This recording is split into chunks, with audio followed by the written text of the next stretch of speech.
தீர்த்தவாரி அப்படிங்கும்போது என்ன ஆகும் அப்படிங்கிறத பார்த்தோம்னா, கடவுளே இறங்கி அந்த குளத்துல ஸ்நானம் செய்வார். ஸோ அப்போ அது மாதிரி செய்யும்போது என்ன ஆகும்னா, அனைத்து ஜீவராசிகளும் நல்லா இருக்கணும்னு கடவுளும் வந்து ஆசீர்வதிக்கக்கூடிய ஒரு அற்புதமான ஒரு நிகழ்வு தான் இந்த தீர்த்தவாரி. அந்த தீர்த்தவாரியில் என்ன பண்ணுவாங்கன்னா, சுவாமிக்கு வந்து கோவிலில் இருக்கக்கூடிய விக்கிரகங்கள்லாம் மூல விக்கிரகங்கள் இல்லாமல் உற்சவ விக்கிரகங்களுக்கும் பவர் இருக்கும். அந்த மூல விக்கிரகங்கள் இல்லாமல் உற்சவ விக்கிரகங்களும் அங்கே வந்து அபிஷேகம் செய்து, அந்த அபிஷேகம் செய்த நீர்லாம் வந்து அந்த குளத்துல கறக்கும்போது, அதாவது வந்து ஒரு தெய்வத்தினுடைய இது மட்டும் நடக்காது.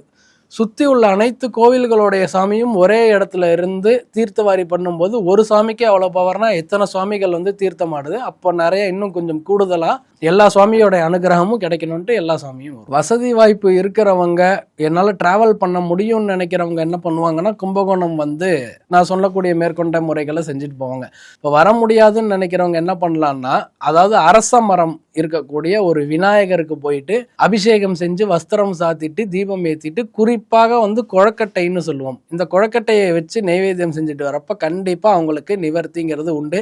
சென்னையில் எங்கேயாவது ஒரு அரச மர விநாயகர் இருப்பாங்க, தேடுங்க, கண்டிப்பாக கிடைப்பாங்க. பிராப்தம் இருக்கிறவங்க யூஸ் பண்ணிக்கோங்க.